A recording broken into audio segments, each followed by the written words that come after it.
to 16, do they concern the issue of appointment of Miriam as the governor's PA?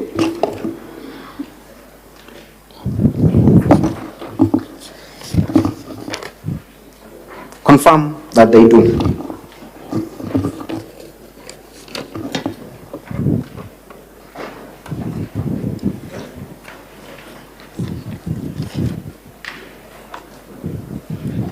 Yes, they do.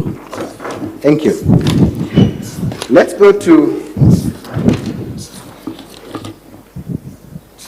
page 18. There is a document in the letterhead of Kenya Police Service. What is that document? Request for security, Honorable Kaira Mwangaza, MP, Meru County. Do you confirm that the contents of that letter indicate that Rose is an officer employed by Kenya Police Service?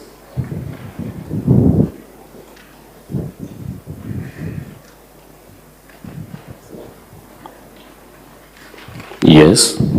You do? Yes, I do. So it is then not right to try and distort facts and purport that the governor has employed her sisters in the county government. There is no way in the motion that I've indicated that the governor has employed Rose in the county government of Meru. Does the governor have a right to have a bodyguard of her choice? Yes, she has. Does the governor have a right to have a PA of her choice? Yes, she does. So there is nothing wrong for the governor to have two of her sisters serving as a governor and a security. That is what you're confirming. Of which I have not alleged so. You have no problem with that? I have no problem with that. Thank you. So then, if these two officers, who you have no problem serving in their capacities, are seen to do duties that are done by other PAs, by other security officers, would you have a problem? None whatsoever. None whatsoever. Thank you. You have sensationally claimed that funds have been embezzled by the governor through her sisters and relatives. In your notice of motion for impeachment, is there anywhere where one Edwin Mutuma Murangeri is seen to receive money for and behalf of the governor? In your notice of motion for impeachment, is there anywhere? Come again? Is there anywhere in your notice of motion for impeachment where Edwin Mutuma is seen receiving money for and behalf of the governor? No. No. Yes.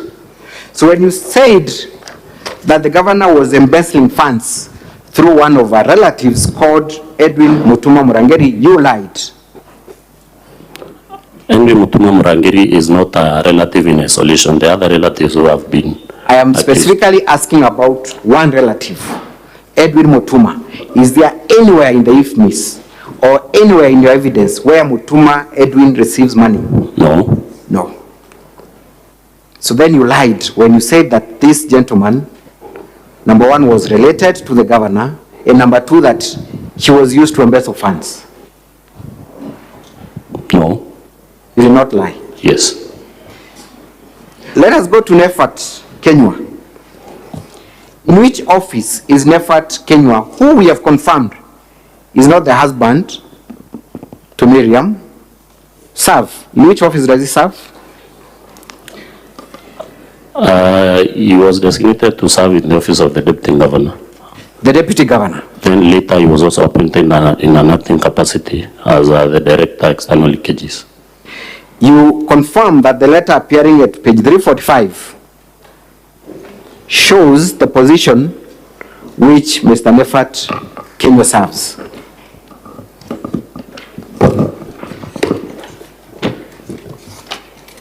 (345) of our documents. You confirm that fact?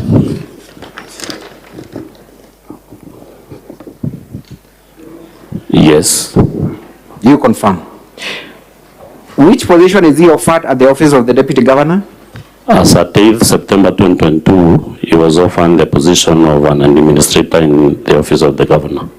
Administrator, office of the governor. Yes. Now, your own evidence, and before we go to your own evidence, Mr. Mawera, you do not have a background in finance, do you? No. You do not. You also have not trained in auditing or accounting. Yes. So then your interpretation and application of figures, finance, is that of an amateur. We agree, just like me. It is not the opinion of an expert. It is not, but it is not an opinion of an expert. It is not, but for this motion, we consulted our financial experts in the assembly. Your financial experts, have they filed a report? Sorry? Your financial experts, have they filed a report? No. As a matter of fact, you have a finance committee. Yes. Did the finance committee generate a report touching on the usage of funds that you have talked about today? They sought a clarification from the CCM Finance, who declined to avail the same to the assembly. Mr. Mawera, you have provided an extract of IFMIS. Yes. That is what you've relied on to show that the governor has embezzled funds. Of course, yes, because there was no alternative source of information since the CCM Finance refused, after a request from the assembly, to give a clarification. So are you impeaching the governor because you did not get a clarification, or because you are convinced that the governor embezzled funds? Of course, if we are aware, you hold information that is helpful to this matter, and if the contrary, you decline to give the same information, then we infer that whatever you have is true. So you inferred? Yes. There was no conclusive determination that there was embezzlement of funds. We should be clear on that. There was never a contrary opinion from the governor's office. Contrary opinion. Neither was there any confirmation.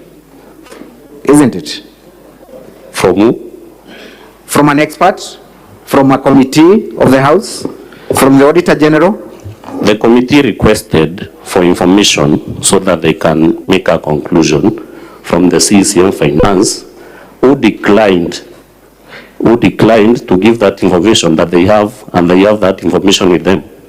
Thank you.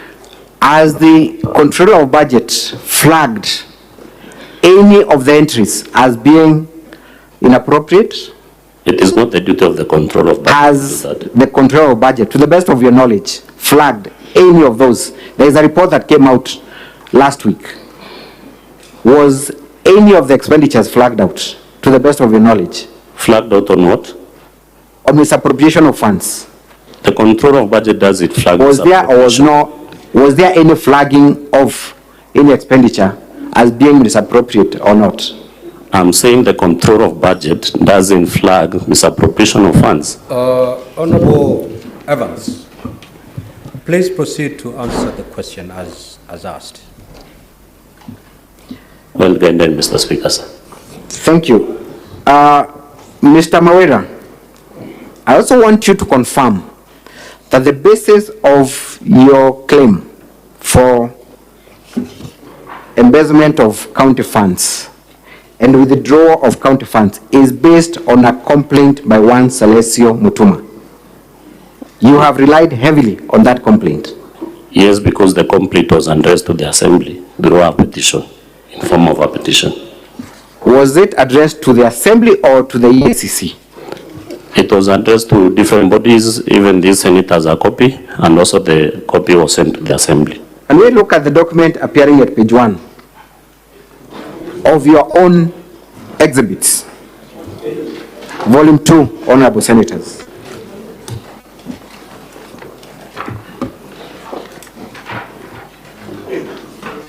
Page 1.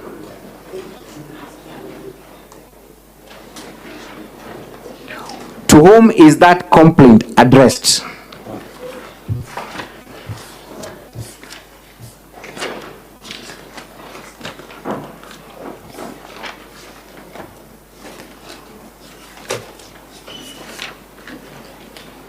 again?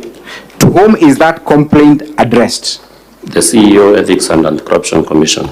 EACC. Yes. Is that the body by statute and constitution mandated to investigate corruption?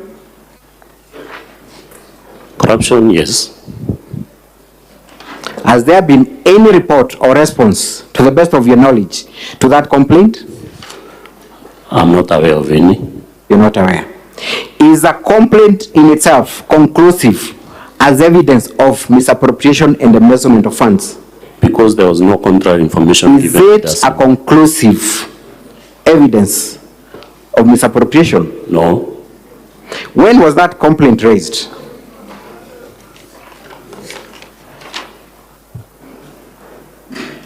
August 11th of August. That date is very crucial, Mr. Mawira. Let us go specifically to funds received by the so-called governor's relatives. I want you to go to page 52 of our bundle of exhibits.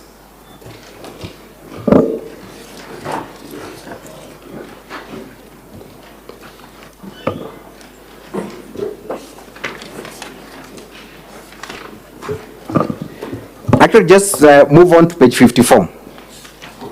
There is a letter there. Yes? Yes. That letter is by whom? Nchamba Bethe Harrison Getonga. What does the letter request? Facilitation for whom?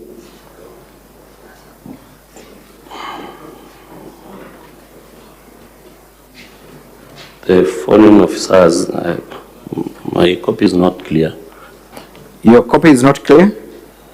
Yeah, but I can see from the names that have been indicated, we Yes. have His Excellency Reverend Isaac Mutuma, Nefat Kenya, Francis Mukira, and Christopher Getonga.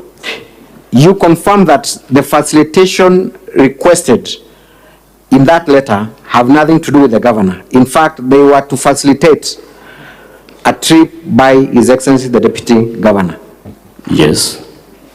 That is what you flagged out at page 19 to 25 of your complaint. Confirm that is the position. Page.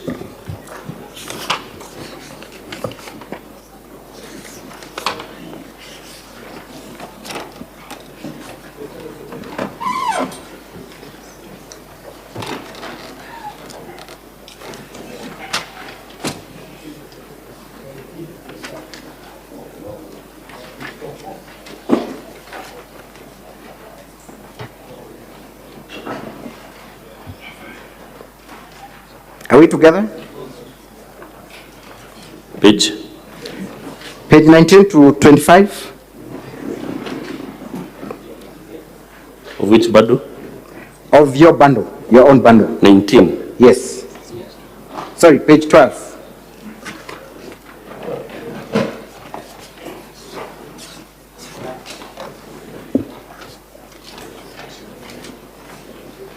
I'm on page 12.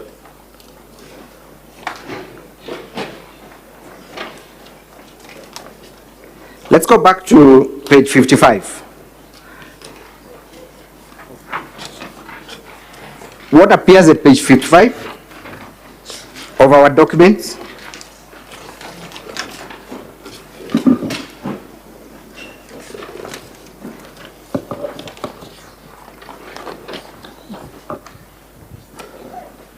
We have a list of names and money and days and amount paid. Who were paid? Isaac Mutuma, Nefat Kenya, Francis Mukira, and Christopher Getonga. You have specifically flagged out invoice number 69116.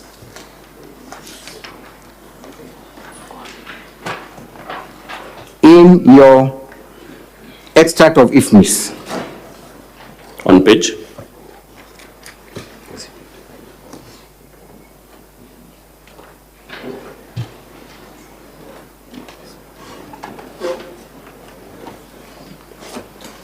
a minute.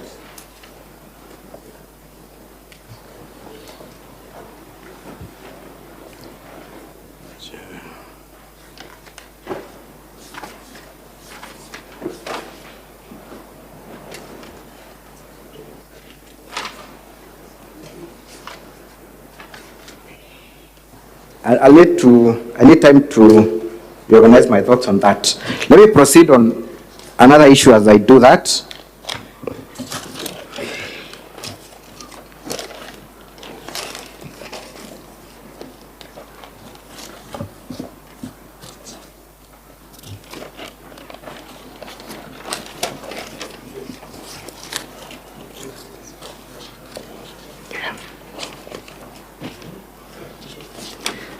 I will revisit that issue, but for now, let's proceed to the issue of the Okolea program. You have accused the governor of using county funds and resources for the Okolea program. Yes. Have you produced any evidence before Senate to show that indeed funds and other county resources have been used to promote Okolea programs? Yes, we have done that by playing a video and also going through a charge sheet. A charge sheet. For members who are employees of the public, persons who are employees of the county government. Let us look at that video once again. What was the name of that video, the one that you played?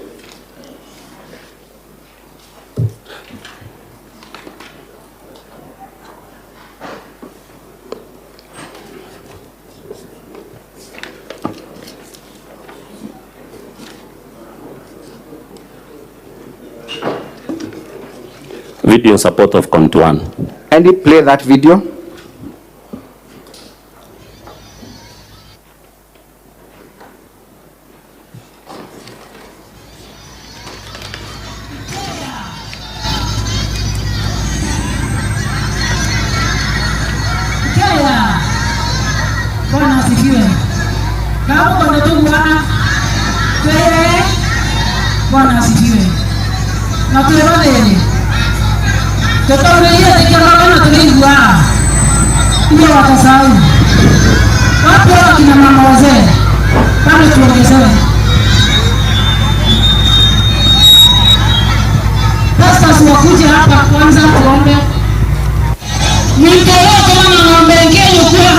That is the video that you claim is evidence of use of county funds and resources. Yes.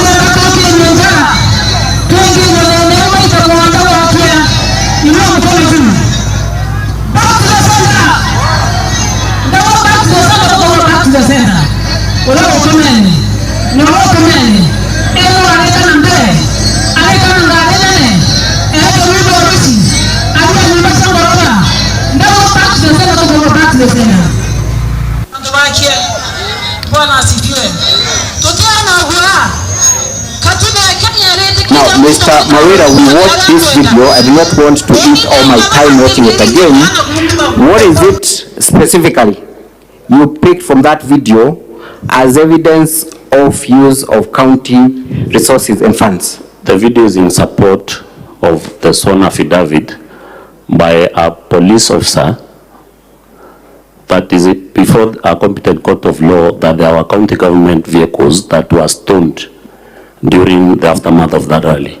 I have asked you a very specific question. You have produced a video before the Senate as confirmation of use of county resources and funds. In that video, what is it that you pick out that supports your claim of use of public funds? Stoning of vehicles which are part of county resources. Wait a minute, I am struggling to understand. Towards the end, the video can play. Towards the end of the video. This is your evidence, Mr. Manyora. You want the Senate to rely on that clip as evidence of use of public funds. And I'm asking you a simple question. In that video, is there anywhere, is there anything that proves use of public funds? It's a yes or no? Honorable Speaker, that cannot be a yes or no question because it's not an isolated evidence.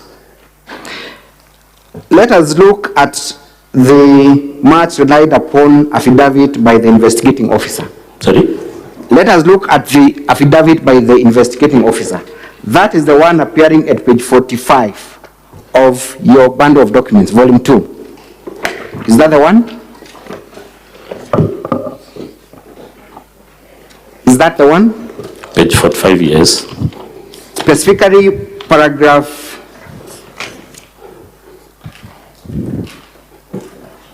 8 of that affidavit? Yes. What does that paragraph read? That the respondents and their group damaged several motor vehicles belonging to the county government of Meru and for some individuals. Registration numbers KAX 574, I don't know if that is VOY, and KCB 845F.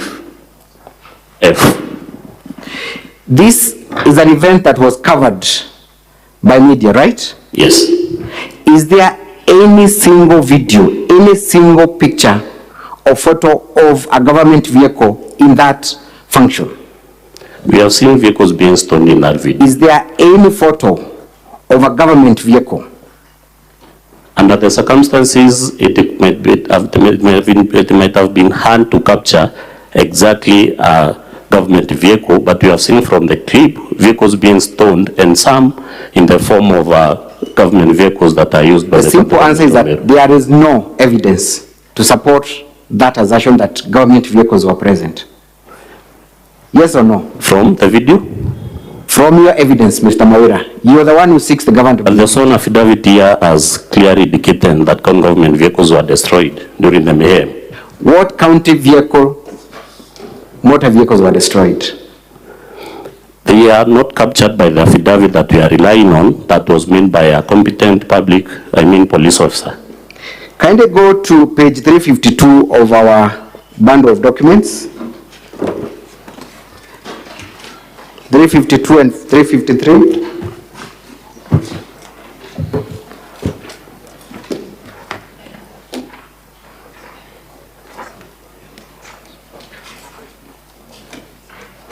Are you there? Yes, I'm there. There is an official search of from the Register of Motor Vehicles. Yes. Am I right? Yes. To whom is the motor vehicle KAX 574Y registered? It's registered under the name Walangula. Pardon? It's registered under the name Walangula. That is an individual, a private citizen. Yes.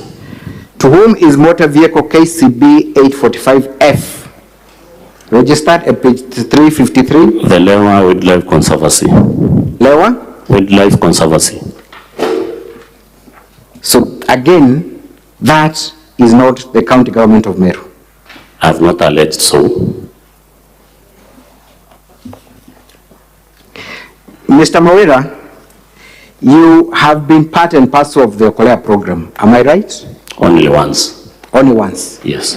Which date was that?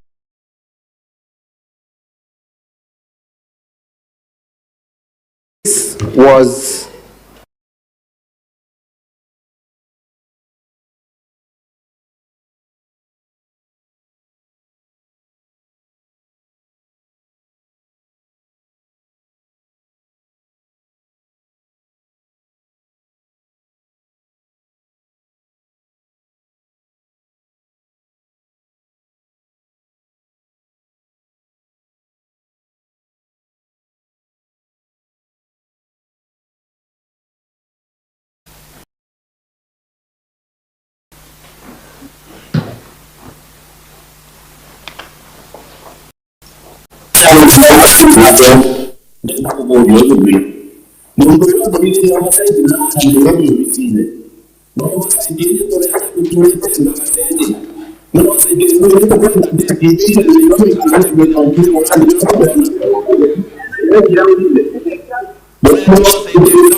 You can post there.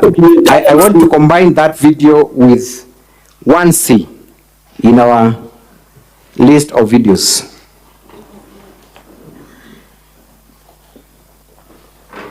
Can you play 1C?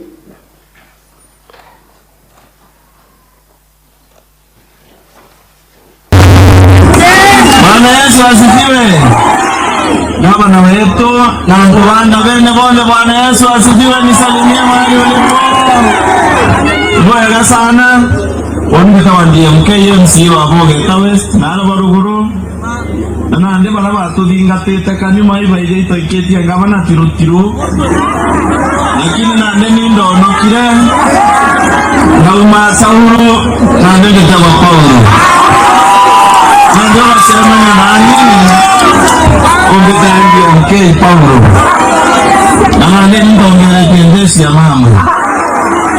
Na to aticha mono tokera watoka le opposition, anganande to ni opposition. Bana mapera tuite opposition moge ile Nairobi na bato nyaki RUTO. Ende na ya Meru president wetu alato uitakali na wiki ya ndo wetu tuite opposition na kwenda tuito. Kile sindoe. Nani yali ndo wani na uga mimi sasa kishwa mimi sitawekwa uoga gavana kawe nanga mu support ulao kutokanya no ete antune itekia boge tanete antune andoba boge taiba ina imani nani na ina imani na decision ya how support kawe na ina imani na kawira na ndiko bate kwa na kuma tukinga kuingira blitz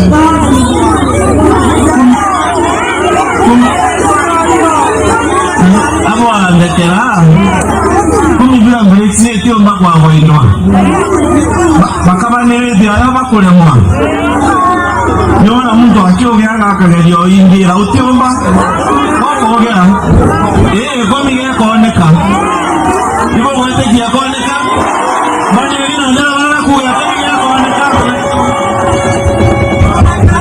akoro komole temesa boyaza baba kweta Facebook bagekera nabaka wangabana nani batire mwakweza na leo oboteza na lenge nandeke no unyoroka na aja mporo wambere ya ndoa na munya oga munya no moena waja wa ugakira ito no moena kwa kawera no moena ene na ndio oboterere kira su chomba runabani etikira kira na bana to kudura to nele ogaita ngoge basale nkomwete na toka primary akorega nandero kawera ngene na we mporo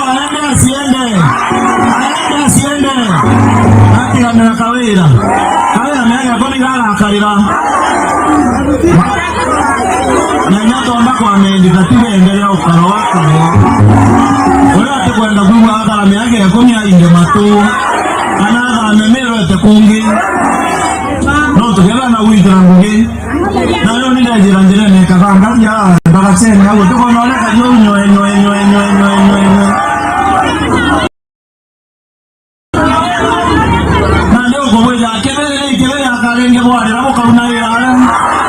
Ibana na wakuga mboro ahende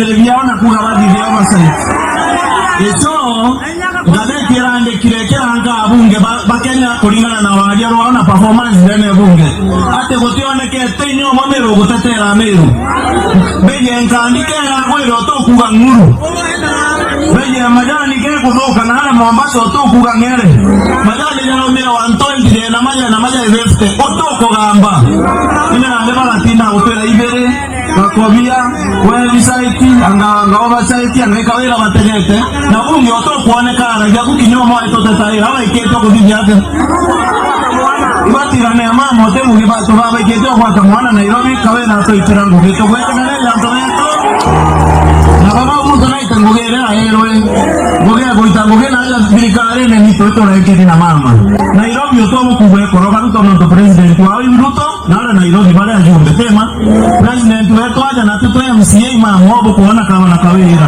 na ndio watu na atia zao watu koroga ruto ro watu tuendelee kukoroga kawira abana na tutembo litangogera toleka ya president no tunamu ana kigena Meru na nao kega abwega tonganene atoke uno mugongo na nao twitira nguye bakwatene na MCA bonda tutongera ti majority wetu ajo mwega muno mawera na tugendera guteja Meru ije na tugendera guitanguye itoendelea kurombera mama nawo kalegito inkoro inaba gucandira na bakuruma cyo tonyo na tugendera go support na okore endelea nawe wakwajwa afyaje wamuipera naye dada. Thank you, Mr. Mawira. You were present in that function, clearly. We can see you from the video. Yes, I was present. And one of the MCAs is speaking in that video. Yes. What was the name of that? What is the name of that MCA? Honorable Kyogora Dennis. An MCA from which ward? Which county? Abogeta West. Mr. DMK raises pertinent issues about Okolea and the leaders of Meru and the threats that the governor is facing in respect of Okolea and her programs. Is that true or false? Mr. DMK is only indicating that there is no problem in the governor continuing the Okolea program at that moment. At that moment? Yes. Let us go to video number 20, rather KMV 20 of our documents.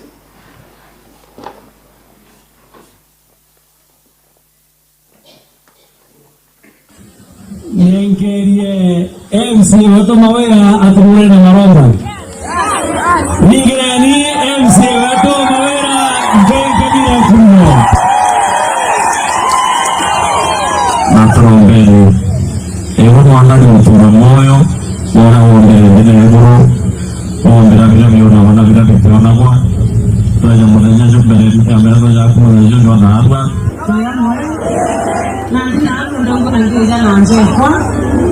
Na kanisa yakwa mchokiko mbibwele na mbona maalwa kila kilaunike bila kilaunike maanu hemu bila kilauni ya kanisa wana sifiwe itobiria ukuona kiani negeke kinyama ikiele mkwari leo kinyama ikuele tukinyete kinyanga alile ya ndega kinye itobila byonde tukaye jana bote kimoteleke bikani kiryo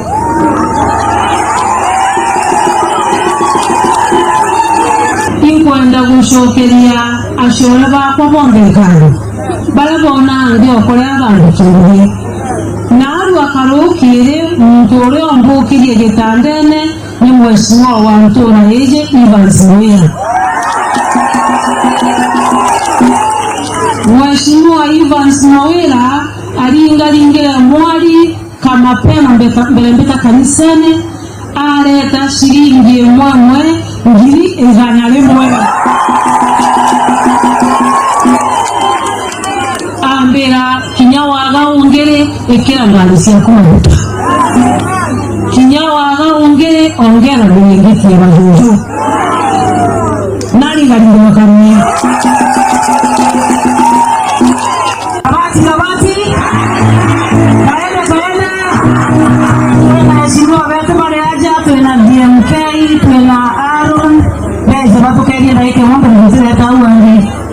Mwambere na tubara bakameme bamurike mwega na batini batitini. Murandi joni tuokolea. Mati itu tukurukannya budget kira itanggung dengan kaunti ya Meru, kaunti assembly ya Meru, nah ini mikagia mungkin di majority nina. Nah ini mana confirm, nah kujira, nah kira kirore, utesi dikinya mwe kwa kurukia ya mbele chali kare kenda ya murandi na jokoya. Wao kuria kurandi jokoya kiuria, aliuria manto jamuntu kiumbe, kurandi jwa dawa na kawera mwangaza na familia yawe na kanisa yawe. Na hiyo na robo kwa tote kwa ya mando mengeja dirikali. Nondo naru imuradi joringi biankia, joringi bia mndo jangi no peri, joringi bia ndo bara wa mabati. Totindi vitora to amirengeti. Oro kuma na makopo pomo aja, na oro kuma na mattress, na mando jauja kale sawasa. Ukiugira mwindi kuwele ndomunga hake kama na alingi bia mungu ora kuma. Na ndio oro kutinda kuolia kiorege okolea. Nete arete biawe na familia yawe na antupao enjari ngidi antupankia. Sisa sawa. Wao kiuria kio tukuba nande ukagita mtotinda kuingiria muradi jokolea kuolia bioria bia mbesinyo chilio cha dirikali. Namba 2 wasibwa gavana nontu utenga bana ndio kinyanturezi. Uri andubai bangurite meanke etano ere radirire nezi etano eto ile kubeli kwega sana. Na utenga bana ndio kinyikia kuhuru haja. Mr. Speaker, sir. Mr. Mawira, that was as recent as the 13th of August 2023, correct? Yes. 13th of August 2023. Yes. Confirm that you are hosting. Yes, it was in my ward. That was in your ward. The governor says that you woke her up with a donation of 100,000 to support Okolea program, to fuel her vehicles and to buy the donations. Is that what she says? Yes, because the program was coming to my ward, so I opted to support. You opted to support. You also, in your speech, I heard saying that it is the county assembly that passes budgets, and there is no budget allocation that has been given to Okolea program. Is that right? That is true. Is that still your position today, that no county funds have been budgeted or used by the Okolea program? You see, what we have alleged for in the motion is that county government resources were used. There is no specific money or budgetary allocation for vehicles to go, government vehicles to go for Korea rallies and employees to participate in private charities. So that is my allegation. You are also a public officer, to my best understanding. Yes, so are you then wrong to have participated in that private charity organization and program? I participated because it was in my ward. I was hosting the governor of Meru, whom I'm not prohibited from a company. And also at that point, because it's a point when we are seeking peace so that we can forge a working relationship with the governor, therefore that is what made me to be there, and I supported in my individual capacity or personal capacity. So then if the program goes to another ward and not your ward, that is when you have a problem. If it comes to your ward, you can support it. If it goes to another ward, it's I'm not indicated so. The video that we first played, and there's a reason why I wanted it played first. Again, the governor was visiting your ward. Yes, she was there to commission a bridge that had been constructed using funds budgeted for in the previous regime. Confirm that was on 2nd of August 2023. Thereabout. Yes. Confirm that in your speech, you're saying that the governor is facing threats and fights from other leaders, and that you're going to protect her because she's a performer. I indicated that oversight role shouldn't be used to play politics. That is what indicated in the video, and saying that it is the role of the county assembly to first, or it is the first in line to play the oversight role for the county government of Meru. You are also on record praising the governor for the numerous projects in your ward. Yes, I ran a list of projects that have been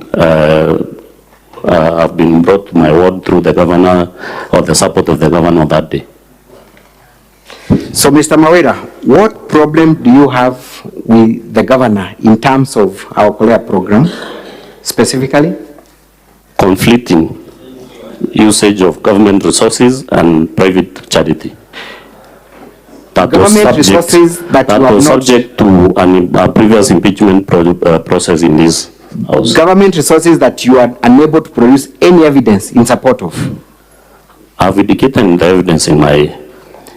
And to my last question on the Okolea program, all Okolea programs are done on Sundays. Am I Yes, right? yes, Sunday is not a working day. yes, There is no government employee who works on Sunday. that's true. So if someone chooses to then participate in a charitable organization on a Sunday, would that be wrong despite them being government officers? It will be wrong. You have seen politicians go to churches on Sundays and make their donations. Yes, Is there anything wrong with that? nothing wrong. Thank you. You have also accused the governor of nepotism and related practices. And to support that charge, you have accused the governor of fraudulently misrepresenting our relatives as technical team. I'm talking about the China trip. Yes, You did confirm to this house that Miriam is the governor's PA, yes, and also our sister. and also her sister. You also confirmed that Rose is the governor's bodyguard. Yes, and Or also security. our sister. Do you confirm that these two officers, by virtue of their offices, travel with the governor? By virtue of their offices, have to be where the governor is? Outside the country? Do you confirm that the governor is supposed to be accompanied by the PA and a bodyguard when she travels in and outside the country? Yes, but Rose is not the only bodyguard to the governor. Rose is the security to the governor. Not the only one. Not the only one. Rose is a security attached to the governor, Yes. whether bodyguard or not, Yes, but not the only one. but not the only one. So you confirm there is nothing wrong with the governor's security and the PA accompanying her for any trip, either local or foreign? Yes, I confirm. Yes, you confirm. Let us go to the impugned letter of invitation.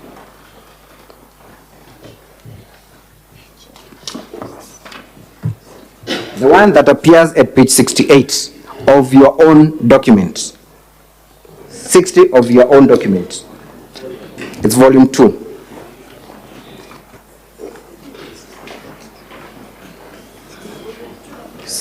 Of volume 2 of the County Assembly's document.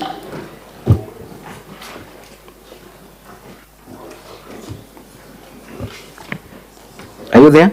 Yes, I am. Thank you. The invitation is to the governor. Correct? Correct. That letter does not dictate who the governor travels with. Does it? It doesn't. It doesn't. That letter also confirms at the second last paragraph that all the expenses relating to the trip will be covered by the company making the invitation, Yes, it is indicated. including accommodation and tickets. Yes? Yes. You also confirm that to the best of your knowledge, no per diems were paid by the county government of Meru to facilitate this trip. I can confirm, neither allege. You have no evidence to show that any of the persons who traveled were paid per diems by the county assembly, by the Yes, county because government. I'm not alleged so. Your main issue is that the governor misrepresented her relatives as the technical team. That is true. And by that, you're relying on the letter appearing at page 68 of your document. A letter from the county secretary and end of public service. Yes. So we first confirm that it is not the governor who wrote that letter. It is the county secretary of the county government of Meru. It is not the governor who wrote Yes. that letter. So the use of invitation letter was addressed to the governor. It is not the governor who wrote that letter, Mr. Mawira. Yes. Thank you. But the invitation, I'm saying yes, but the invitation letter. Mr. Mawera. A simple answer, it is not the governor. It is the county secretary who describes the following persons as the technical team. The Yes. four people: Dr. George Mungania, Yes. Miriam Gwantai, Yes. Nefat Kenywa, Yes. Mr. Murangeri. Yes. First of all, Mr. Nefat, we have confirmed, is not a relative to the governor. He is not married to the sister. I have not confirmed that. There is no evidence. In fact, we have proved that he is not. There is no evidence to counter that, isn't it? Yes or no, Mr. Mawera? Sorry? There is no evidence to counter the evidence that we produced. If it is the public domain, it's public knowledge. Thank you. Honorable Evans, let me just remind you that you're under oath. And you swore to say that, to speak the truth, nothing but the truth. Obliged, Honorable Speaker. Mr. Mawera, the first paragraph of that letter appearing at page 68 speaks of the object of this trip. On page? 68. Let me read for you. Following the invitation of the governor of Meru by Beijing League Tech Co. Limited of Beijing City, the following technical team is hereby released from 7th June to 17th June 2023 to prepare and guide on the following. Is it your understanding that this team was only meant to visit and prepare and guide on the visit? This was actually not the actual visit, Mr. Mawera. Is that letter clear on what the county secretary is communicating?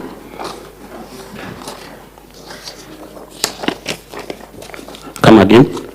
I am asking you, the letter appearing at page 68, the first paragraph confirms the purpose for which these four people were traveling, to prepare and guide on the following. Yes. So this then was an advance team to prepare for the visit. It is not indicated so. Read the last line in that paragraph 1, where it begins, the following technical team. What does it say? It says, yes, to prepare and guide on the following, and it goes ahead to list the specifics. Following, proceed. Read the letter as it is. Do not rewrite the letter, Mr. Mawera. What does the letter say? The following technical team is hereby released from 7th June to 17th June 2023 to prepare and guide on the following. 1. Visit. To prepare and guide. To prepare and guide, Mr. Mawera. Yes, those are the ones. Thank you. You have accused the governor of misrepresenting the capacities under which these people were traveling. I want you to look at the letter appearing at page 77. First of all, the page appearing at page 68. What is the date of that letter? It's dated 26th May. 26th May. There is another letter dated, rather appearing at page 77 of the same document. What is the date of that letter? Page? 77. 6th June. 6th June. That letter comes after the first letter. Yes. Now, we have the same people again described and their capacity under which they are traveling stated in that table. Can you see that? Yes. What is the designation and definition of Dr. George Mungania? CCM Health. Is Dr. Mungania CCM Health? Yes, he is. Is there any misrepresentation by the county secretary towards that individual? None. None. The second individual is Miss Miriam K. Gwantai. She described in what capacity? As the peer to the governor. The peer to the governor. Again, is Miriam the PA to the governor? Yes, she is. Is there any misrepresentation in their definition? In their title designation, none. None. Mr. Nefat Kenywa is the director of external linkages. True or false? At that point, he was the acting director. Thank you. Of external linkages. Yes. Is there any misrepresentation, okay, of the capacity under which he was traveling? For his designation, no. Mr. Murangeri Kenneth is said to be in the administration. Murangeri is part of the security of the governor. True or false? Sorry? Mr. Kenneth Murangeri is part of the governor's security detail. Yes, he is part. So when he is described as part of the administration, is there any misrepresentation? Yes. How so? He is a police officer, security officer. Mr. Murangeri, in fact, is an administration officer employed by the AP. But he thought to have been clearly indicated administration police. Let me rephrase my question. You said that the governor's relatives were misrepresented As a technical team. as a technical team on matters health. Yes. Is there anywhere in this letter where they are? Yes, because they are Describe not technical personnel in matters relating to cancer. Show me in any of the letters, Mr. Mawera, where any of these four individuals, apart from the first person, Dr. George Mungania, is described as a medical personnel. I show you what? Sorry? Anywhere in the letters in respect of the China trip, where any of these four individuals have been misrepresented as people with health qualification or In a letter, yes, on page 68, from the county secretary to the principal secretary, State Department of Devolution, the county secretary designates them as a technical team to visit lunar oncology plant for the manufacture of radiologic unit for cancer treatment, also the X-ray unit assembly plant and C-arm units, low-cost affordable housing company with a capacity of 10,000 units in line with Meru County government plan for low economy housing, Futong guided agricultural machinery development and value addition tools as noted in the university, sorry, to be visited, and what international cooperation of zone, whatever the name, zone, that name can offer Kenya, and then they are designated as a technical team, whereas none has a background knowledge in either cancer treatment, construction, or agriculture. Mr. Mawera, the letter of 6th June has confirmed what the use and meaning of the word technical is. Which letter? They have been defined. Which letter? The one dated 6th of June. We have just gone through it. Yes. You have also told the Senate that the governor did not seek clearance for this trip. Therefore, she had no intentions of traveling. Is that still your position? Yes, there is no that it is indicated so. Let's go straight to page 86 of your own documents, Mr. Mawera. There is a letter there dated 5th June 2023. Are we there? Yes, I'm there. To whom is the letter addressed? The Principal Secretary, Minister of Foreign Affairs. What is the reference of that letter? Facilitation to travel to China, County Government of Meru. Who are the persons whose clearance is sought from the Ministry of Devolution, from the Department of Devolution? Number one, there is a table there. Who is that person? Her Excellency Kawira Mwangaza, Governor. Number two? Dr. George Mungania, Capacity? CCM Health. Number three? Ms. Miriam K. Gwantai, PA to Governor. Number four? Mr. Nefat Kenywa, Director External Linkages. Number five? Mr. Murangeri, Kenya Administration. So then you lied to the Senate when you said that the governor had not sought clearance. Is this seeking clearance to the best of your understanding and knowledge?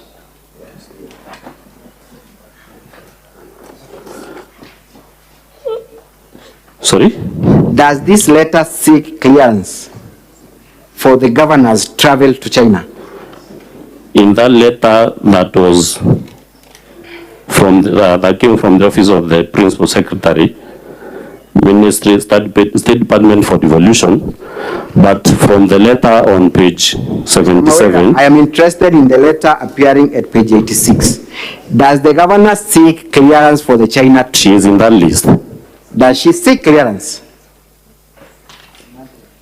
Yes or no? Let me read the contents of the letter.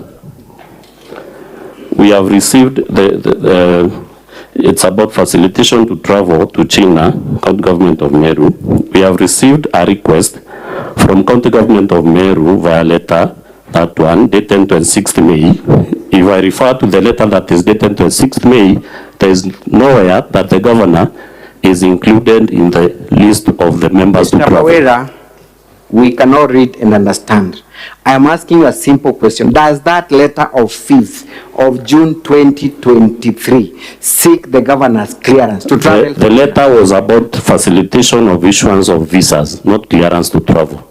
To a trip to China? Yes. Thank you. Have you read the affidavit of George Mungania, Gikunda Mungania, appearing at page 100 of our response? The small blue booklet.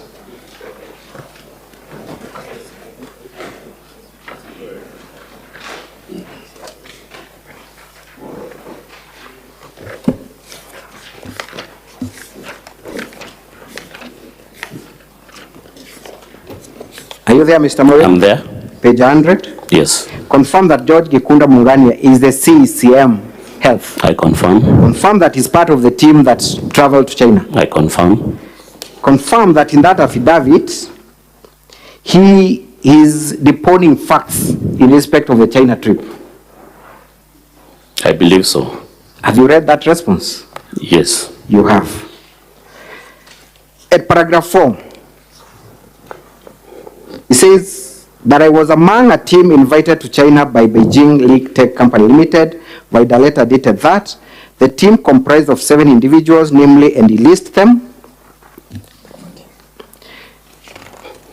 I jump straight to page 14. Page? Page 102. Paragraph 14. In fact, I would love you to read that paragraph for the Senate. That we further made a peculiar discovery that Beijing League Company Limited was not affiliated to the Chinese government, nor did it have any physical registered offices in China. 15. Further, while in China, we were taken through a tour by officials of Beijing League Tech Company Limited to several manufacturing plants as follows. And he has listed Huawei. You don't have to read all that? Yes. Can we proceed to paragraph 17 appearing at 103? That all these discoveries were made in the course of our reconnaissance mission in China. Now, Mr. Mawira, this is the person who traveled to China. Yes. Made their own investigations and discoveries. They confirm, okay, that the people who invited them, they do not manufacture, neither do even have a physical address in China. According to the sworn affidavit. Do you have any other evidence to the contrary? Of what happened in China, maybe the videos that we played here, that they visited different manufacturing plants in China. Yes, but the gentleman who traveled and had the benefit of meeting the individuals in China confirms, one, that these people do not have any affiliation with the Chinese government. I said according to the sworn affidavit, yes. Yes. That again, that whereas they represented themselves as people who were affiliated with the government, do not even manufacture or own these equipments. That is in the affidavit. I don't know where they misrepresented themselves, because according to the invitation letter, there's nowhere that they have indicated they are government agency. That letter is there. We will address it during our submissions. I want you to read paragraph 18 by a person who traveled to China on why they traveled to China. Read for the Senate. That the invitation letter did not in any way describe the invitees as a technical team, therefore they cannot be described as such. In furtherance to this, the team that was selected to make the pre-visit was an advanced team tasked with the sole responsibility of assessing the situation on the ground in China before the governor's visit. So, Mr. Mawira, does this confirm, okay, the letter by the county assembly that this was an advanced team? The letter by? The county secretary, that this was indeed an advanced team to assess and prepare for the visit. The county secretary described them in the letter as a technical team. There's no way that he has indicated is an advanced team. So much of the China trip, Mr. Mawira. Let's proceed to something else.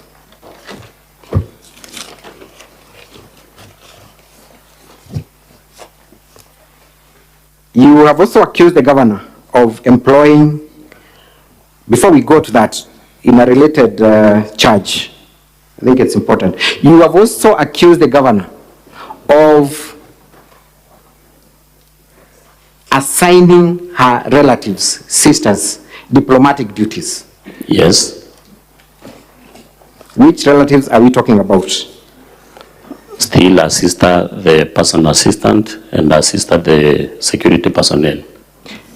And to base your accusation, you have attached a Facebook extract from the governor's official page.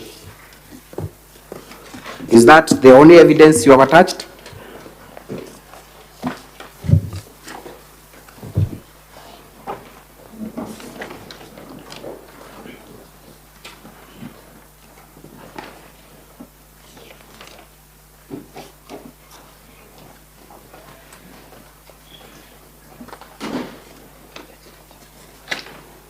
For ease of reference, page 94, Mr. Mawira, of your own document. Yes, it is there. Okay. I want you to read, and I do not want to belabor on this point, the governor's message on Facebook that you seek to rely on to impeach the governor on the ground that she assigned her sister's diplomatic roles. Kindly read that post.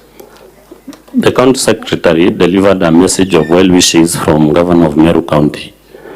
They discussed various areas of development partnership. The embassy of Slovak agreeing to partner with Meru County to promote food security, environmental conservation, women empowerment, ICT, trade and economic empowerment.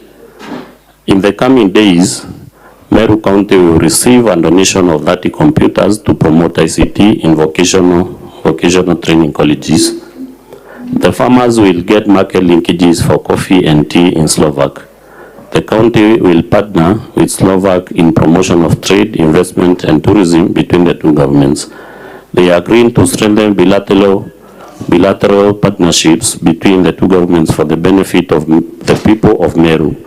This will see Meru receive more development aid from Slovak Republic in the coming years, enhancing partnership, maendeleo kapati, serikali ya mama iko imara, team governor ni mama doing excellent. Then there are pictures of the county secretary and the Slovak embassy officers and also of the sisters. Good. So you have read and understood the governor's message on Facebook? Yes. Does she at any point assign her sisters any diplomatic roles? They were part of the meeting. I am asking, from her post, from her message, has she assigned any of her sisters any diplomatic roles? From the post, no. From the post, no. Yes. The only person who is said to have engaged the ambassador is the county secretary. But from the pictures, it's The only person who is seen from the message to from have the post, yes. from the post, yes. Facebook post, yes. Is there anything wrong with the county secretary engaging such a person for and behalf of the governor? Nothing wrong. Nothing wrong. So the only issue you have is because there are photos of the governor's PA and security. The photos there depict the discussions as they were ongoing, whereas the two sisters are involved. Mr. Mawera, you were not part of those discussions, were you? The message that I'm getting from the photos. How about the message you're getting from the governor? Post, Does that mean anything, Mr. Mawera? of course, it means something because it also highlights the agreements between the county government of Meru and the Slovak embassy. Mr. Mawera, have you read the governor's affidavit in explanation to why the PA and Yes, I've read it. the security, the bodyguard was there? Yes, I read it. What does the governor say? She was heading there, Yes. and then she got a call from, I don't remember if it's the office of the president or the deputy president, and then she designated this team to go ahead and engage the Slovak embassy. Thank you. So then, if the governor was supposed to attend to this meeting, she is rerouted to State House and sends her PA and security who accompany her. Is there anything wrong with them appearing at the embassy with the county secretary? There's no evidence induced that she was rerouted to the State House or deputy president residence. But there is no evidence also to confirm that these two were engaged in diplomatic duties. The pictures are there. Indeed, Mr. Mawera, when you talk of diplomatic duties, what exactly do you have in mind? Engaging in discussions that will link the partnership between the county government of Meru and the Slovak Republic. Is international relations a county government function? Not expressly so. Thank you. Let us go to the other issue of vilification of leaders. One, Mr. Mawera, you will confirm that you are not part of those leaders that are alleged to have been vilified by the governor. You are not part of those leaders. I've not alleged so. You have not alleged so. Yes. You make a very good case for the deputy governor of Meru, showing that he has been a victim of vilification and demeaning by the governor. Is that your case? Yes. The deputy governor of Meru is not a witness before the Senate, is he? He has also an affidavit. Yes, one And the affidavit. report from the Sectoral Committee on Justice and Legal Affairs that invited him to the assembly after he wrote a letter complaining that he has been excluded from cabinet meetings. Let us talk about that letter that he wrote. When was that letter written?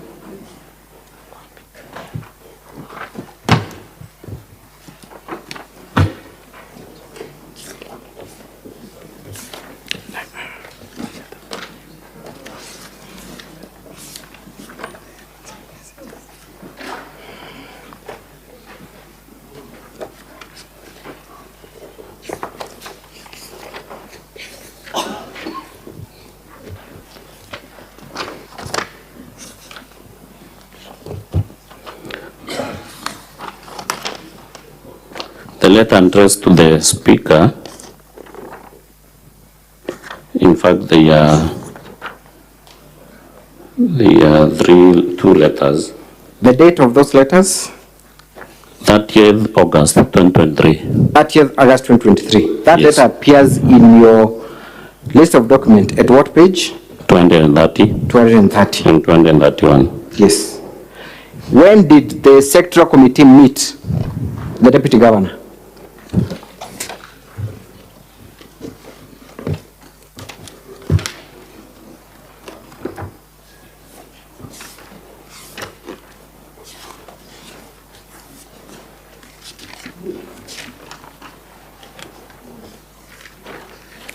on Friday, 29 September 2023.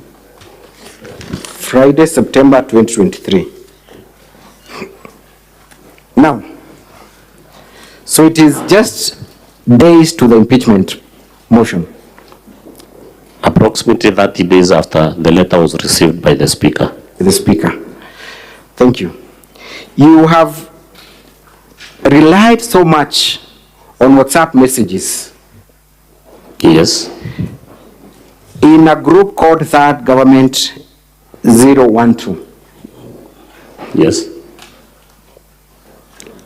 You are not a member of that group, are you? I'm not. So you're not privy to anything that happens in that group.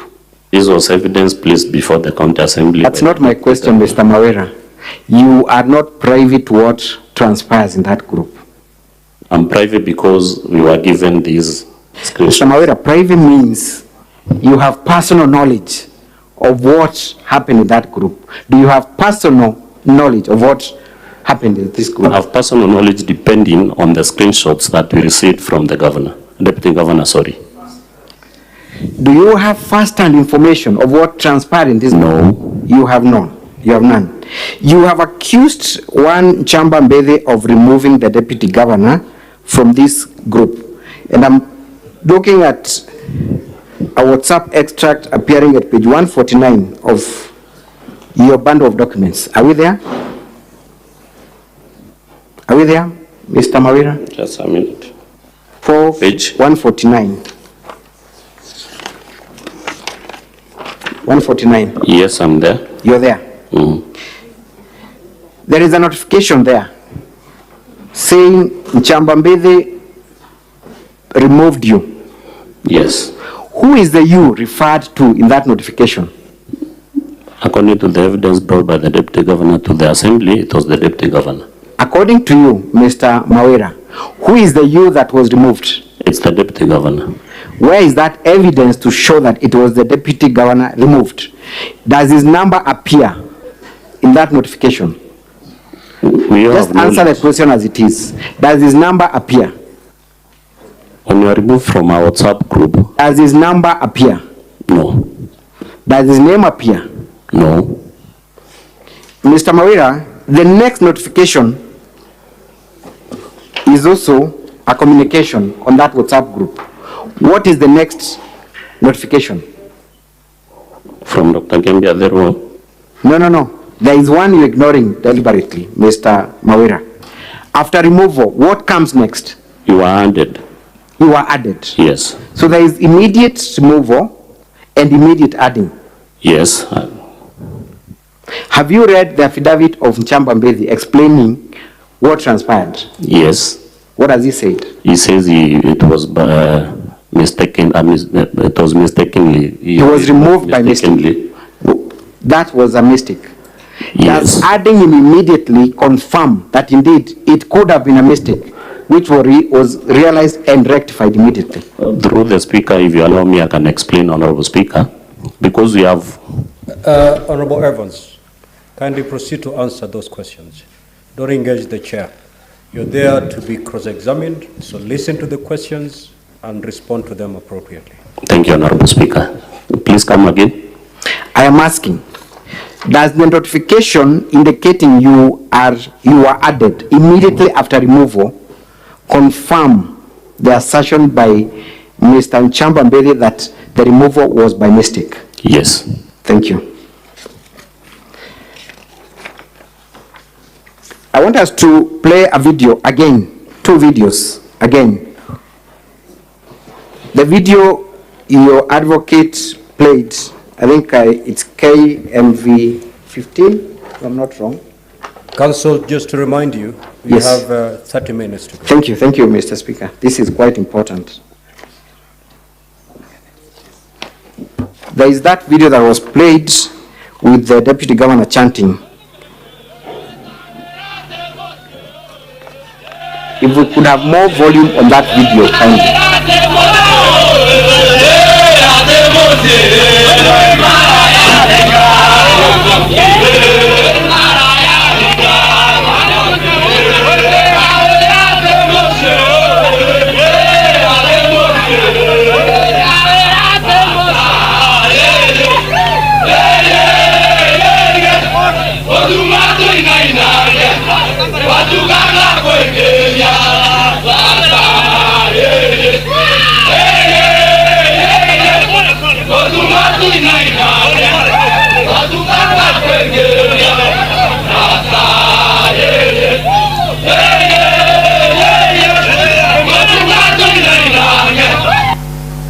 Thank you. Mr. Mawira, you confirm that in that video is the Deputy Governor of Meru.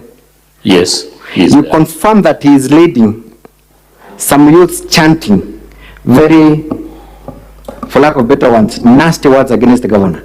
He's on the front of the crowd. He's in front of the crowd. Yes, You do understand Kimeru language. I do. Kindly tell these honorable senators what these youths were chanting, escorting the deputy governor. From my understanding, they are saying that Kawira has no home, Correct? and telling Mutuma that can you refresh my brain, baby, by the playing the video. I explain as it plays. Kindly replay the video for the witness.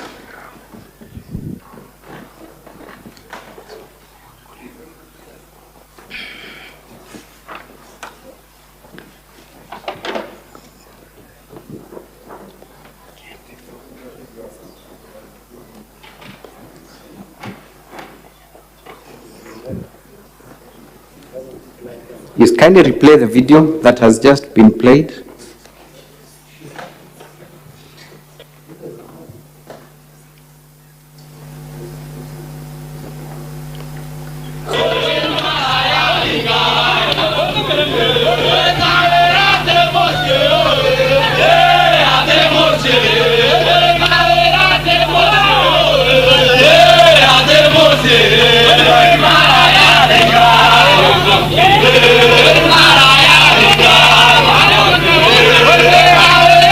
You can pause now. You have now the advantage of hearing. Yes, the What are they saying? crowd is chanting by saying that Kawira has no home. Kawira has no home. Kawira has no home. And I don't know how to explain. Kindly proceed. It's quite important we hear from you, Mr. Mawira. Do you have a transcript?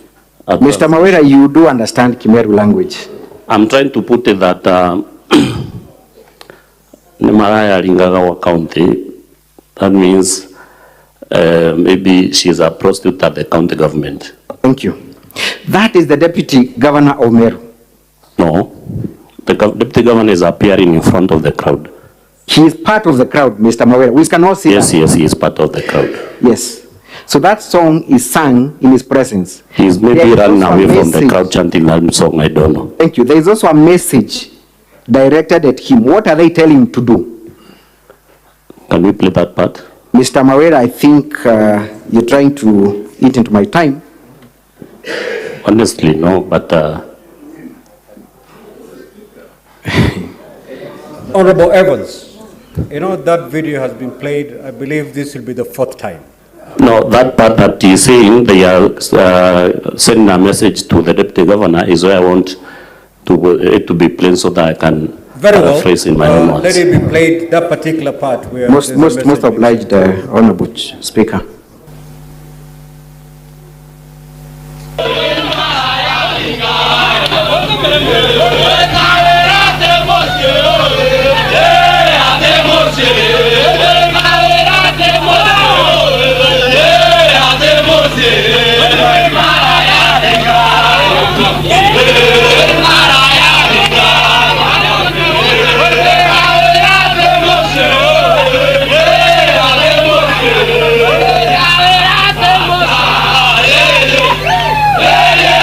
You can pause there kindly. Exact ones, because there is a popular Kimeru song that can always be distorted to give a different message. Okay, And that will say, yeah. Kindly proceed. yeah. Proceed with the video.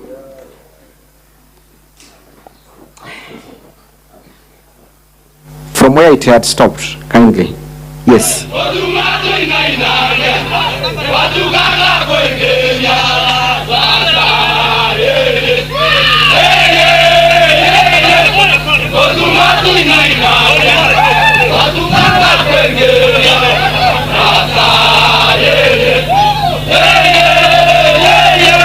Mr. Mawira, you are able to tell, honestly? Yes, at that point I'm able to tell. They are saying, yeah, Mutuma 399. That is, Mutuma dance with us. When it gets late, we'll escort you to your home. Mr. Mawira, I believe... Those are the exact ones. I believe the Senate will engage their own translators. Thank you. But, Mr. Mawira, do you find the conduct of the Deputy Governor honorable? Do you find the conduct of the Deputy Governor in that procession honorable? I'm not able to discern because, like I said, Mutuma maybe was running away from the crowd chanting the music. Honorable Evans, stop making assumptions. You've seen the video. You've seen what was happening. The question from council is, do you think that whatever's happening, is it honorable on the part of the Deputy Governor? It's yes or no? Yes, if we did not, if we really participate in the same, yes, it is not honorable. Thank you. The natural consequences of these proceedings, should they succeed, is that that person becomes the governor of Meru. Yes, according to the law. Is he a person then fit to hold office based on his conduct? On the conduct seen on the video? Yes, and I'm getting to the next. But even on that alone, is he a person who demonstrates the honor that befits the office of a governor? I said if we honestly participate in the same, no. Thank you. Mr. Mawira, let's go to the violence that took place in the nuclear program. Okay? You are aware of that incident?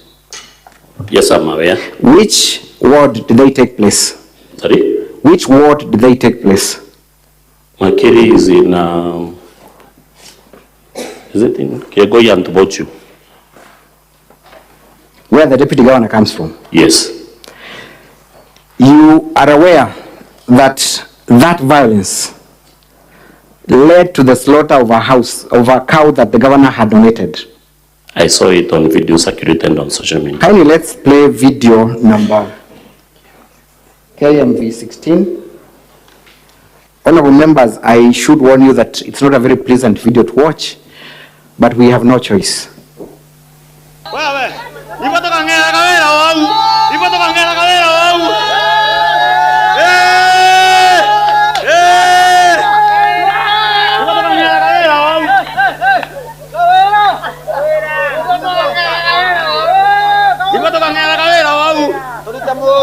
You can see the cow is still alive. Right, Mr. Mawira? You can see it's kicking its legs. It has just been slaughtered. Thank you. I'm interested in what happens at the end, honorable senators.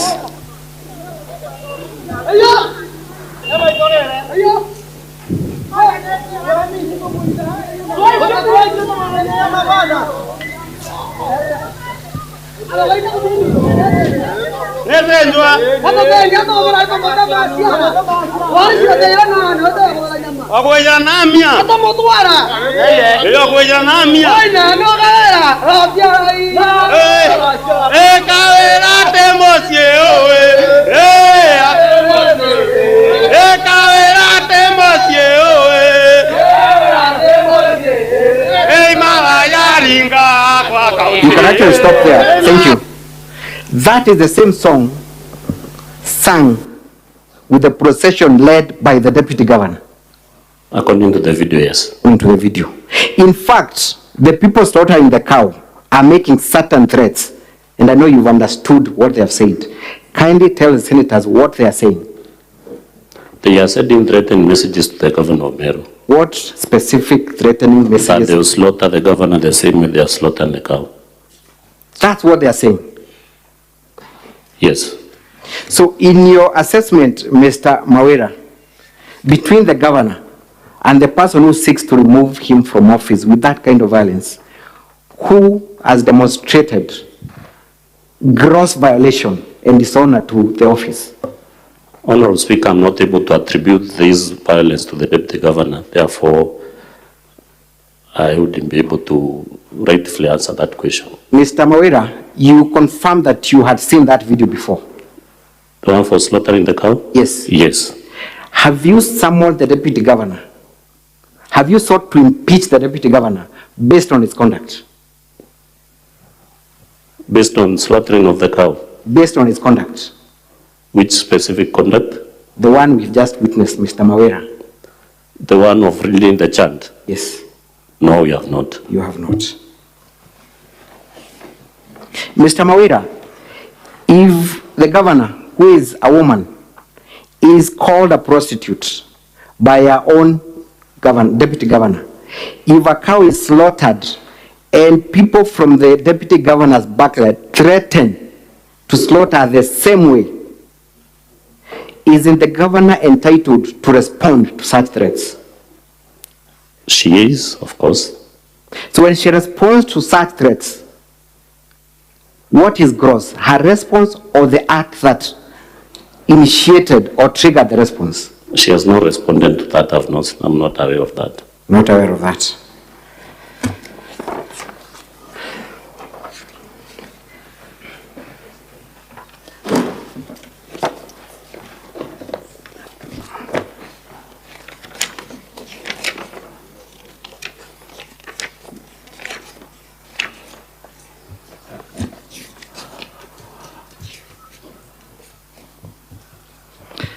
Mr. Mawira, you have also brought evidence to show that the deputy governor has been vilified and demeaned by what you're calling arbitrary relocation of the deputy governor's office.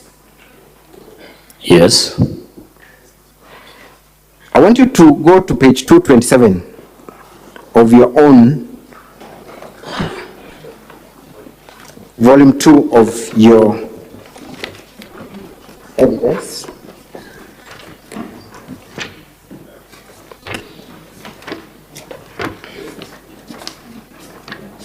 Page 227, 228, and 229. Let's begin with page 227. This letter, Mr. Mawira, it is a letter communicating the organization of the office of the governor, all CECMs, and all chief officers. You confirm that is the position? Yes. They confirm, rather the letter confirms, that a decision has been made. And the letter is clear that in order to ensure that the departments align their roles and responsibility with the priorities and objectives set out in the governor's manifesto, there has been a reorganization of certain offices. You confirm that is That is true. And the deputy governor is given a wing to preside over. Okay? The old headquarters of the county government headquarters. Is that what the letter says? Council, Yes. you have 15 minutes to go. Thank you, Mr. Speaker, sir. So, who are listed as the other departments that the deputy governor will be in charge of? It's not indicated that I will be in charge of, but it indicates that that old county government headquarters shall house, and then list out those other departments. Thank you. Let's go to the second letter at page 228. So number one, then, Mr. Mawira, you confirm there is nothing arbitrary about this letter because it affected the entire executive. It is arbitrary in the common sense that the deputy governor cannot just be moved from his office to the old government buildings by the chief of staff, who is a junior officer to the deputy governor. Let us go to the document at page 228. It is a complaint, actually not a complaint, it's a letter, a memo, by the deputy governor to the county secretary. Okay? Yes. The deputy governor states at paragraph 2 My office was moved to the county government headquarters, annex formerly Meru municipality offices. The offices that the deputy governor has been moved into is not sufficient to execute my constitutional duties. For efficiency in service delivery to the people of Meru, I request for additional offices for the following purposes. Then he lists them. Has there been any response to that letter, Mr. Moira? At page 229. Yes, there's a response. What does the letter say? For the sake of time, let me read. Kindly note that we have an acute shortage of offices. However, as you may be aware, your office is the largest in terms of floor area and can be modified to create more space to facilitate you in execution of your constitutional mandate. Kindly, Your Excellency, if it pleases you, our Directorate of Office Accommodation will be available to make the adjustments as you require. Mr. Mawera, you confirm that the office that the deputy governor was given was indeed the offices where Governor Kiraito sat for the better part of his term. From the letters, I can confirm, but I'm aware that that is the office that he was relocated to. You also confirm that it is the office where Governor Munya sat throughout. Yes. That office was good enough for a governor and not good enough for a deputy governor. Is that what you're telling the Senate? It was then, and that's why there were new offices brought up to accommodate the governor and the deputy governor, who then was Kiraito Muronge, and the deputy Titus Tocho moved to the new building. Mr. Mawera, is there anything impeachable with the deputy governor being given a different office where he's in charge of departments? Is there anything impeachable? The allegation was in support of the count on vilification, demeaning, and incitement. So it hands to the weight of the evidence. And this was the evidence used to impeach the governor. Am I right? That yes. the deputy governor was given an office. Because it was used to substantiate vilification, demeaning, and incitement. Let's go to the ground on contempt of assembly. Mr. Mawera, you confirm that the governor was first invited to appear before the House Committee. Yes, she was. Which date was that? And by what letter?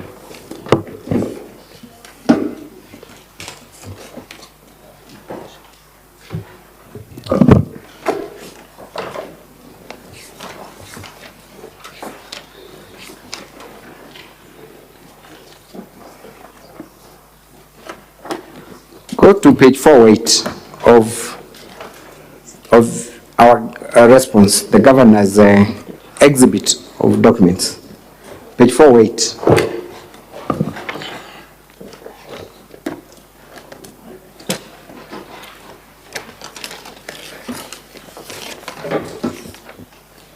I'm there.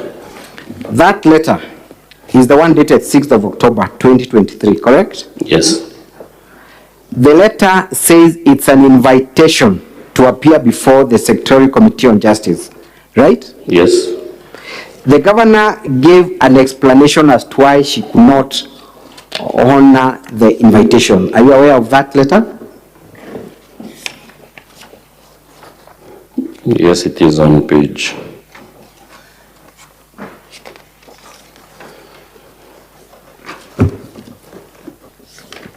Page 415.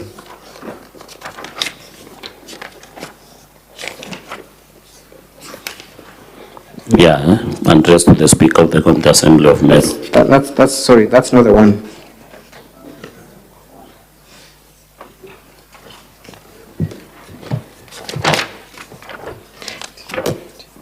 The governor gave an explanation that she could not attend the invitation because she was attending a meeting of the deputy governor, of the deputy president of Kenya. Yes. You are aware of that? I'm aware of that. And she asked that the appearance at the county assembly be rescheduled. Yes, that was a request. Was that request honored? To the best of your knowledge. There was a rescheduling of the dates of the order to appear in the assembly. Kindly show me where the rescheduling appears. Are you talking about the document appearing at page 413 Of your documents. of our documents?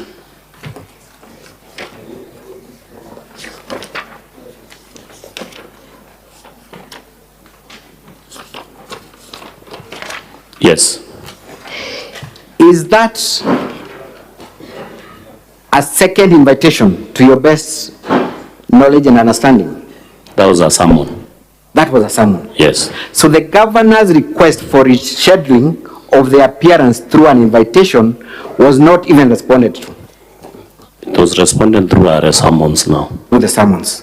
So the governor tells you that she is attending another meeting in Nairobi for the deputy president, and she's asking for rescheduling, and what happens next is that she's summoned.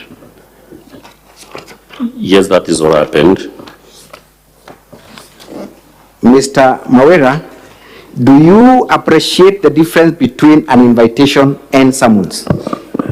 Summons are issued when we fail to honor invitation. When you fail to honor invitation? Yes. Did the governor fail to honor the invitation? I want to be refreshed on the letter that she sent to the assembly. That is what I'm asking my counsel. Did the governor fail to honor the invitation? That is Let me the refresh my mind by referring to the letter that she sent, explaining why she couldn't appear.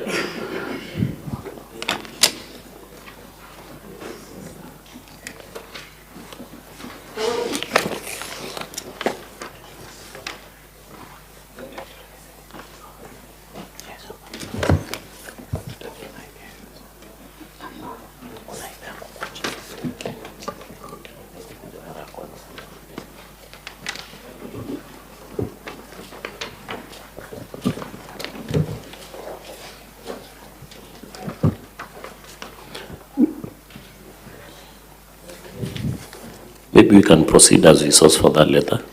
I put it to you, Mr. Mawera, that the governor's request was to reschedule the meeting.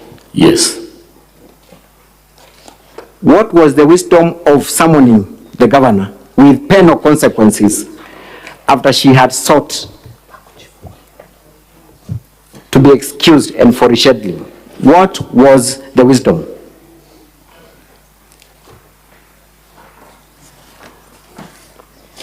Mr. Mawera. I'm trying to get the letter that the governor requested for rescheduling of the meeting.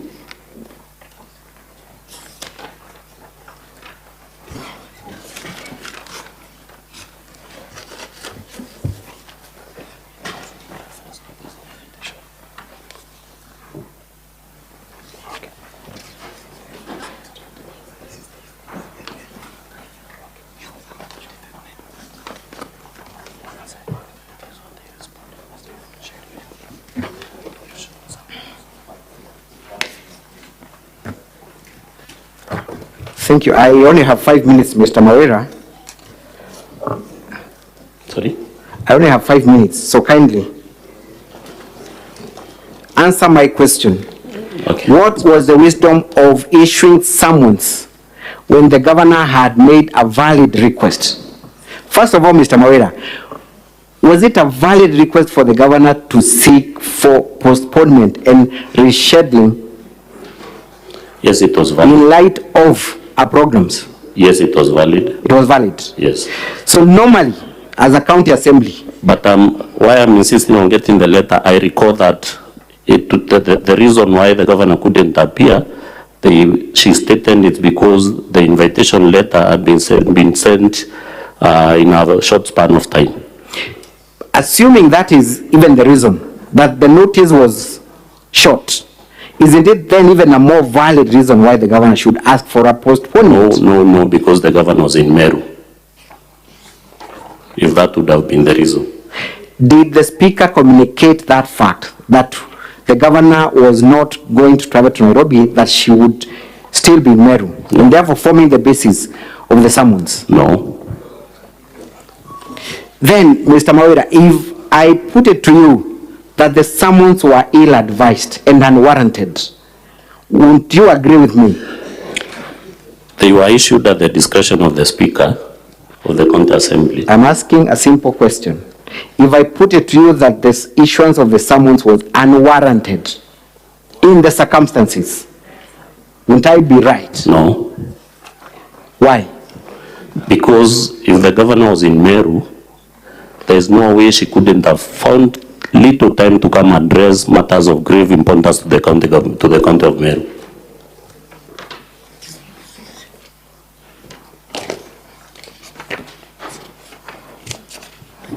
Mr. Mawera, is there anywhere in our statutes where the offense of contempt of assembly is defined?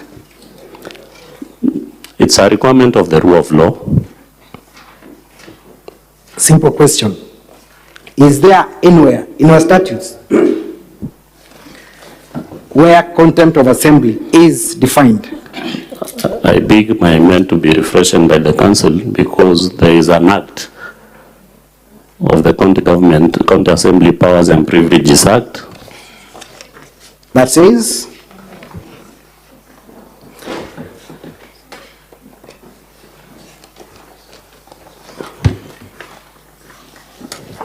In our volume 3, section 22, page 62, that is,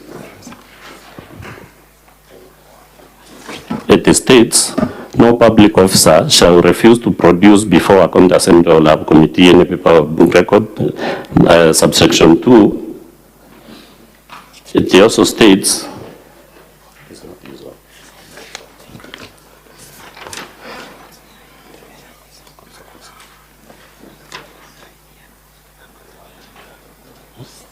Mr. Mawera, is there any offense known as contempt of assembly? yes, the law is clear. County Assembly's Powers and Privileges Act, that is in our volume 3 of our documents. There is a whole part 5 explaining on invitation and summoning of witnesses to the County Assembly and also the consequences. And what are those consequences?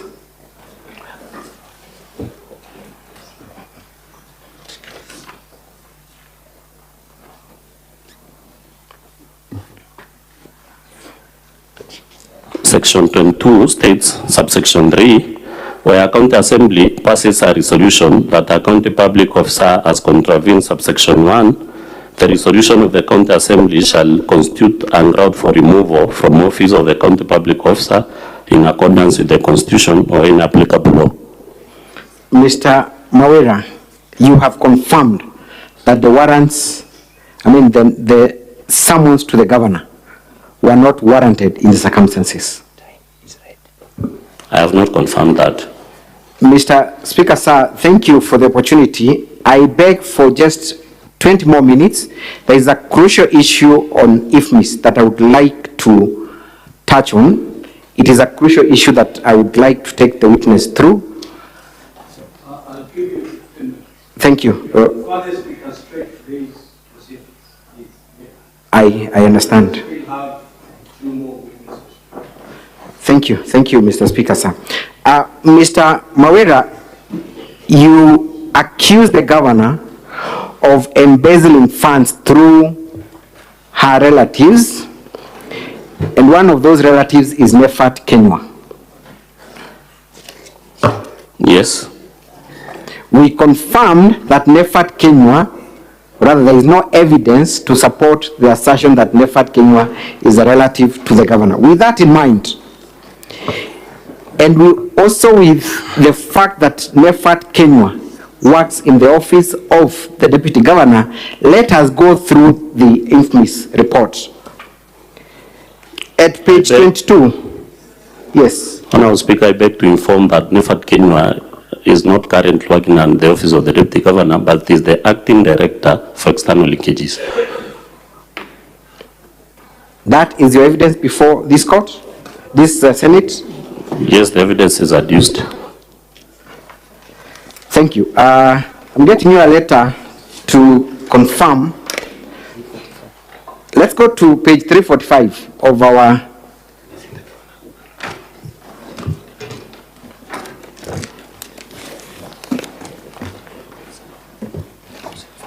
of our documents, 345, Governor's response. What is the date of that letter? 8 September 2022. The title is Deployment. Yes. Of one Nefat Kenywa in the office of the governor as an administrator. Yes. That administrator is in the office of the deputy governor. Yes.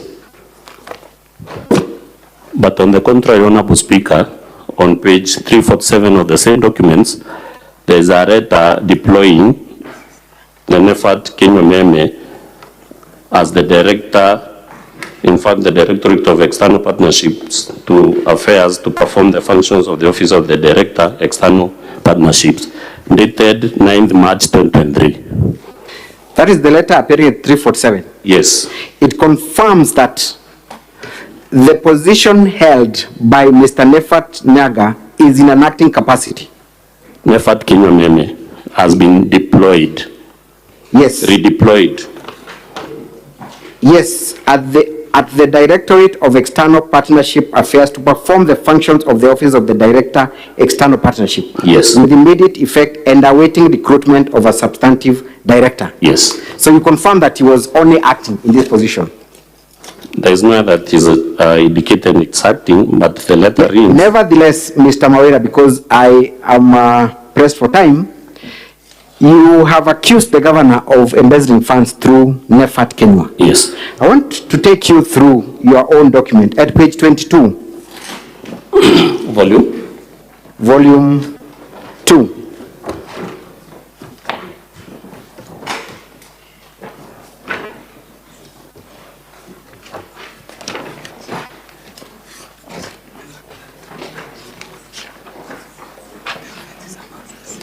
Yes, I'm there. Are you there? 22. There is a specific entry, voucher number 57552. Page? It's page 22 of your own document.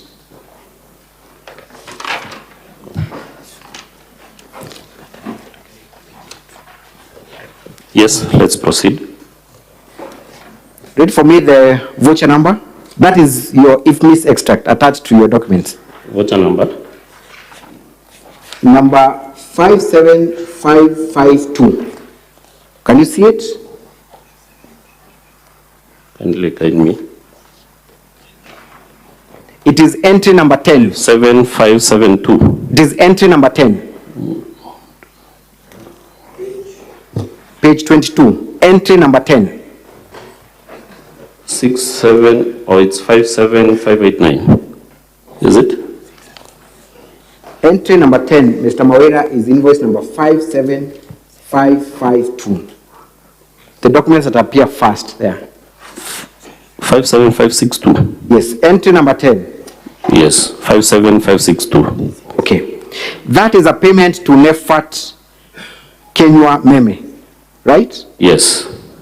And the date of that payment is 15th of February 2023. Yes. The amount is 54,000. Yes. That is your document that you Amount relied is on. 84,000, sorry. Pardon? The amount is 84,000. 84, correct. Yes. That is your own extract. Yes. And you're saying the governor was used to embezzle funds through this specific payment. That was your evidence. This part of the evidence adduced. That is part of it. Yes. I want you to go to page 51 of our bundle of documents.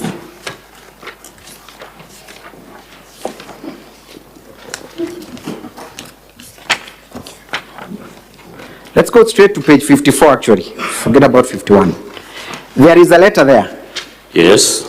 That letter seeks for facilitation of the deputy governor to accompany, rather for a trip to Nairobi. Yes. From 7th to 9th February 2023. Yes. The next page is page 55. Yes. And it confirms payments were done. And there were people who received money. Yes. Courtesy of this request. Yes. Who was the first beneficiary of that payment? His Excellency Isaac Mutuma. The second? Nefat Kenywa. The third? Francis Mukira. Yes. And Christopher Gitonga. I want you to confirm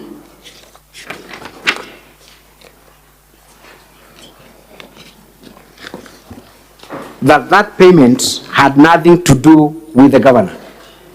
And that is the payment that was done on 15th of February 2023. It had nothing to do with the personality of the governor, but it arose from the office of the governor. But the beneficiaries and people who signed for that money are listed there. They are listed. Let's go to page 21 again. Of which document? Of the same document, your own document, page 21.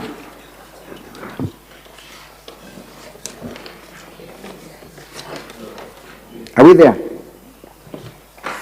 Page 21. Yes. Yes, I'm there. I'm looking at invoice number 66549.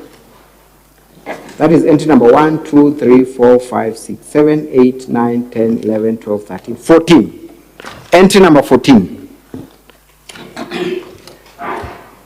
Voucher number? Voucher number 66649. 66649, yes. Yes. Again, confirm the person who was paid money is one Nefat Kenywa. Yes, he's the one. Let's go to page 58 of our response. I'm there. You confirm there is a voucher that bears the same number at the top. Yes, 66649. Thank you. And that invoice is supported by the letter at page 61. By the letter on page? 61 of the same document.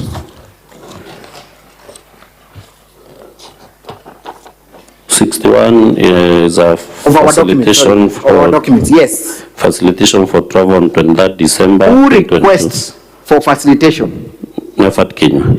On whose behalf is he making that request? On behalf of the Chief of Staff, maybe. Who are the beneficiaries of that facilitation? Beneficiaries are Isaac Mutuma, Agri Litinyi, Daniel Mutuma Mugambi. is the deputy governor, right? Yes, yes, yes. At the next page is a list of people who received that money. Yes. And they signed against it. The list that I have here is not signed against. At 62. Yes. The names appear Isaac Mutuma. They appear, but they have not signed against their names. But you confirm that this is a list that was made in support of, or rather, as indicating the beneficiaries of this payment. It indicates the beneficiaries, but I can't tell if it's in support because it's not signed. I could go on, and let me pick just a few more. I only have 5 minutes. Again, let me go to page 27. Page? 27. Of your document? Of your own document, page 27. Page 27.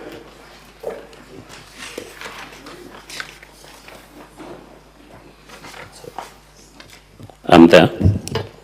Again, at entry number 1, 2, 3, 4, 5, 6, 7, 8, 9, 10, 11, 12, 13. There is voucher number 69719. Yes. Again, the payee is Nefat Kenywa. Yes. Receiving an amount there. Yes. Let's go to page 69. 67, actually. Of which bundle? Of our bundle. Page? 67. I'm there. That is a request for facilitation. Request for Facilitation. no. Page 67. Yes. It's request for something that is not visible. I think standing interest or something. Yes, standing interest.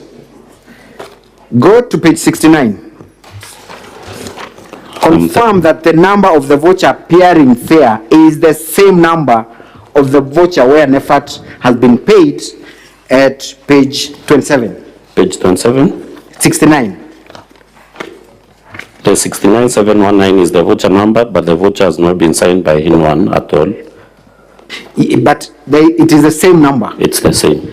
At page 72 Yes. is a letter requesting the deputy governor again to be facilitated. Yes, there is the deputy governor traveling to Nairobi, Japan embassy facilitate. At Yes. page 74 is a list of the people who are paid for on behalf of the deputy governor. The list is there, but not accompanied by their signatures. Mr. Mawera, because I have less than 3 minutes. When the deputy governor is traveling, or the governor, they do not receive facilitation money in their accounts, do they? They do sometimes, other times they don't. The other times that they do not, their PAs and administrators receive that money for their travels and facilitation. Sorry? The other times where the money is not deposited in the governor or deputy governor's account is an instance where that money is deposited in the account of their PA or the administrator. Not necessarily it must be the PO or the administrator, but an officer designated. Mr. Mawira, you are lying to the Senate. Let me refer you to page 350 of our document. Of your document? Yes. You made a Facebook post clarifying who receives money for facilitation for and behalf of the governor and the deputy governor. Are you there? Yes, I can read the post. I do not want to read because we are pressed for time. You confirm that there is nothing wrong with the governor's PA receiving money for a facilitation for a valid trip. Is that what you state in that Facebook? I did that, but I also wrote a condition that all that person whose money has been channeled through their accounts need to do his account and surrender for the sums of money they receive. Thank you very much. And that takes me to my last question. You talked about prepayments. Yes. You also understand that offices are run through imprest. Yes. Imprest are money given to an officer to Yes. utilize. And upon Yes. utilizing, they account for the same. Yes. So there is nothing wrong if an officer receives money as long as they There is account. something wrong if you get that money and do not account and surrender for the same. Thank you.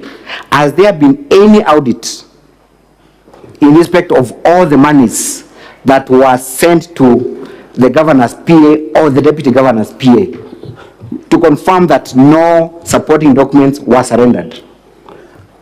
You have The not best of your adduced, even though there was no audit, yourself, you have not adduced enough evidence to show that that money was accounted for. Honorable Evans, it's not up to council to adduce an evidence.